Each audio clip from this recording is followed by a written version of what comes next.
The year was 1981. On Australian primetime television, the most popular variety show was hosted by the charismatic aging teen idol, Ron Middy.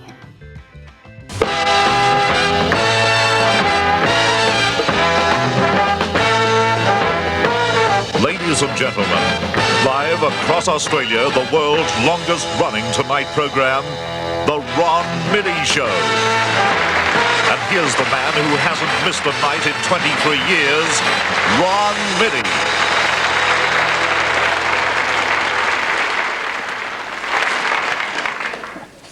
Yeah, right. Well, it was a bit hot anyway, wasn't it? Okay, well, good evening, folks, and welcome to another Ron Middy Show. The show had been on air for years, but now the ratings were failing and most of the show's audience had long since gone. Episodes had become disasters, production standards had dropped, and the ratings continued to fall. In some states, it rated lower than infomercials. Now, on the phone, I spoke personally with Shirley MacLaine's manager's secretary's daughter. 40 years later, Ron's opening monologue is painful to watch. Sadly, it was downhill from there. I know last night I did say that certain guests would be here tonight, but unfortunately, Robert Redford had a little trouble with his flight. Didn't want to get on it. The network immediately canceled the series. After the disastrous ratings, Ron Middy's career went into a tailspin. It was over. He would never work in Australian television again. Middy became erratic, unable to work. He left Australia never to return. That final episode of The Ron Middy Show had been lost for years. Television historians found a videotape in the garage of one of the producers, collecting dust along with a lifetime of other junk. He had been trying to sell it on eBay for the last 20 years, $2,000, and he would also throw in a used washing machine.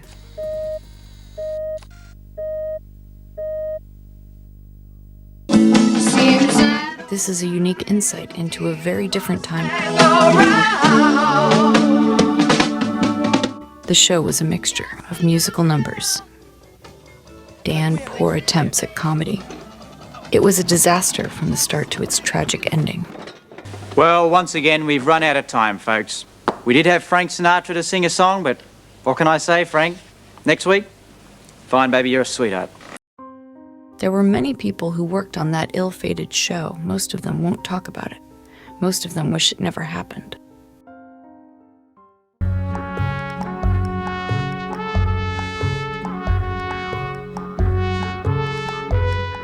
We tracked Ron Middy down to a remote area outside of Milan, Italy, where he lives as a recluse and pig farmer.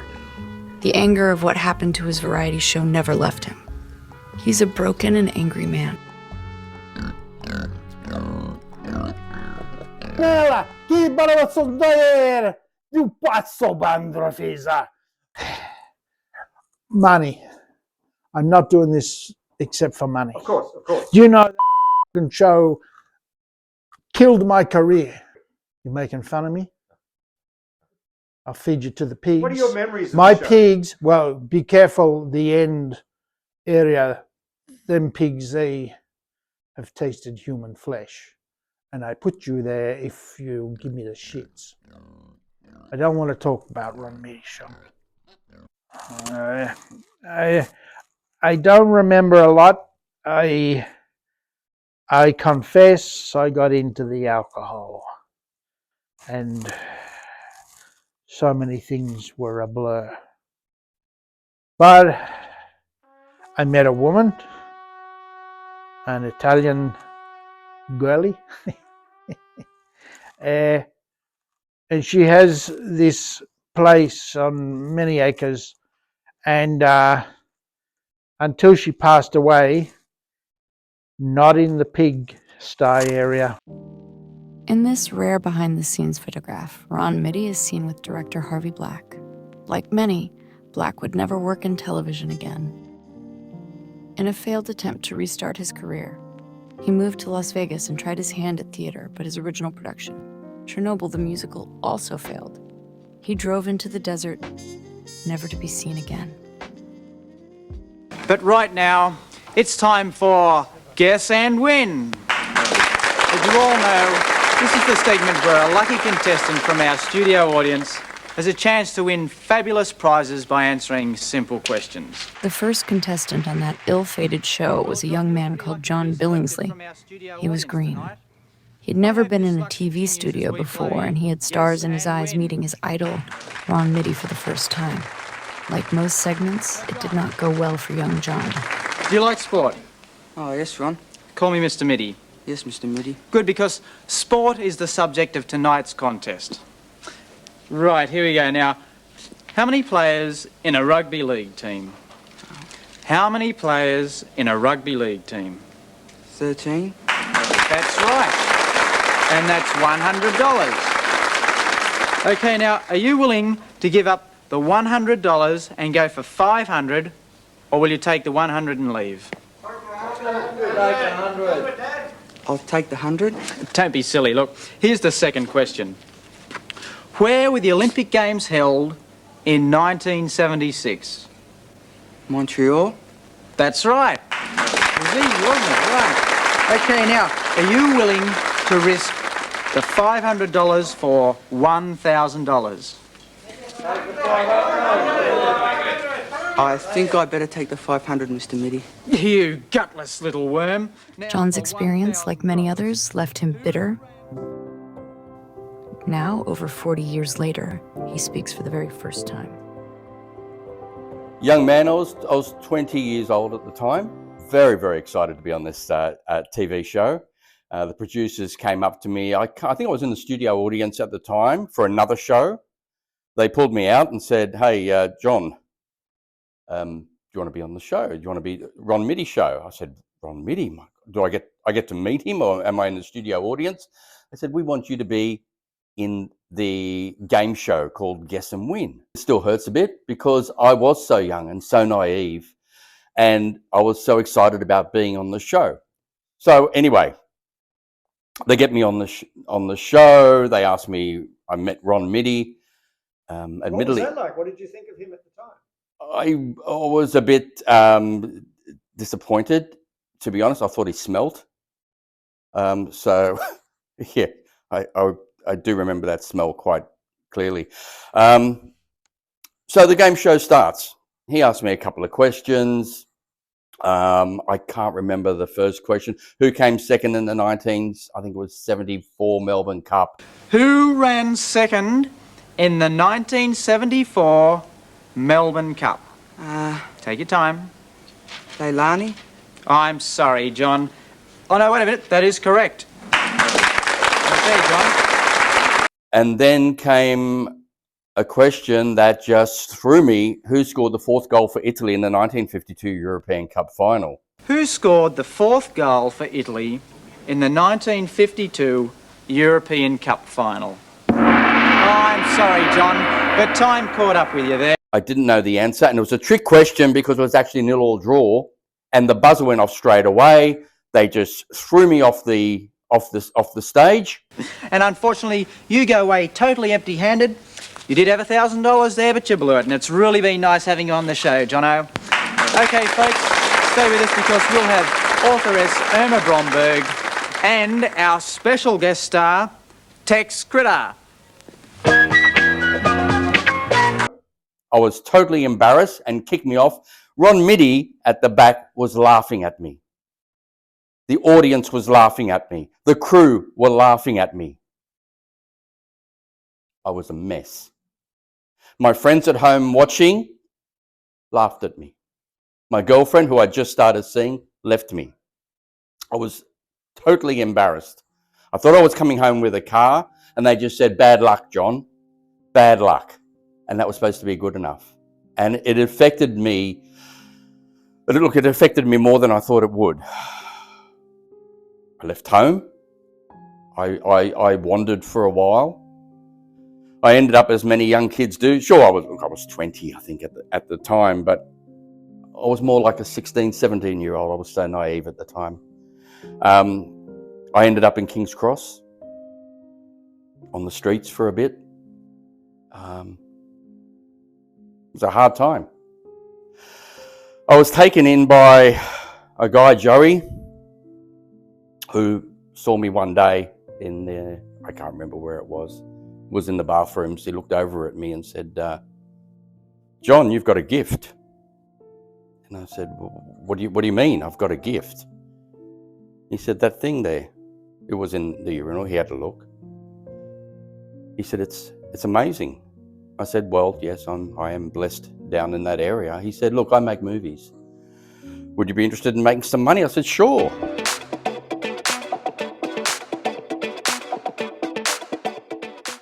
And I went into the adult film industry, the porn industry. My name at the time was Rod, the Rod. You might have seen a couple of my movies. Brokeback Fountain, Easy, what was it called? I won the award for Sleazy Rider. And my main one was Jack the Stripper. So yes, I made a lot of money doing adult film. And from that money, I invested it. I invested it wisely. I've made this empire out of it. I'm rich beyond my means. And I also own a winery in France. I make cheese. I can say the show ruined me, but the show made me. So I do have a question. Whatever happened to smelly Ron Middy? He's a pig farmer in Italy. He'd smell worse than the pigs. A low-life scumbag.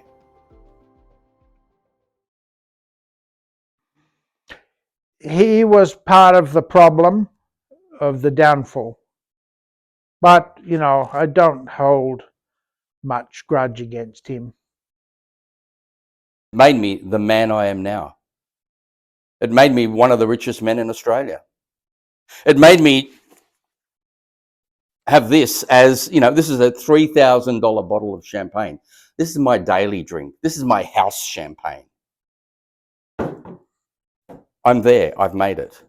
Ron Middy, pig farmer, pig shit. That's what I think of Ron Middy. Stay with us right now because we have special guest Tex Critter. It is American manager Mitch McCoy. Stuntman Tex Critter was another casualty of the Ron Middy Show. That's right, Ron. Now, right now over on center stage, two of my assistants are busy rechecking the rigging on the death cube. The death cube? Yeah, you hit the nail right in the head, Ron. Now, on this stunt, we're going to chain Tex inside the death cube, and as a special added attraction for the Ron Middy Show, we got not one, not two, but 3 deadly cobras. Well, now, Mitch, you're telling me backstage that once Tex is locked within the death cube, he has 15 seconds of air. Yeah, that's right. In which to break out. Yeah. Now, I can tell you, Tex, that I wouldn't do that for any amount of money in the world. Not me. This stunt almost killed him, and he retired from professional stunt work only weeks later. Another victim of the Middy curse. You'll probably never, ever see anything like this again, folks. Yeah, well, I guess we're about ready, Ron. Okay, I say about 15 seconds from now. Okay, fine. Hey, I mean, he's got enough problems Oh, already. talking about Tex Critter here, Ron. I mean, you know, we don't make it too easy for the guy, all right? Yeah. Okay, well, 9, 10, 11, 12, 13, 14, 15. Tex, come on! Okay, Tex, come on out, boy. Tex. But Tex still dreams of once again performing death-defying stunts with his longtime mechanic, Brooksy.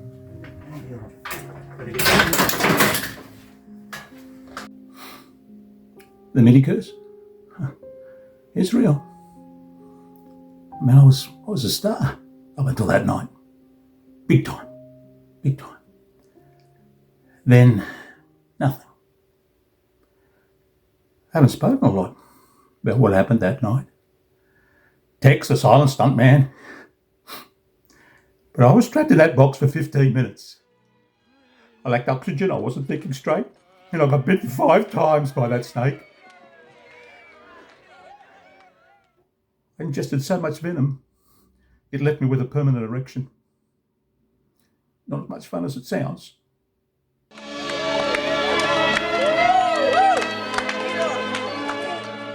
Now he spends his days out of the limelight, content with the quiet suburban life, and helping others with his priapism hotline.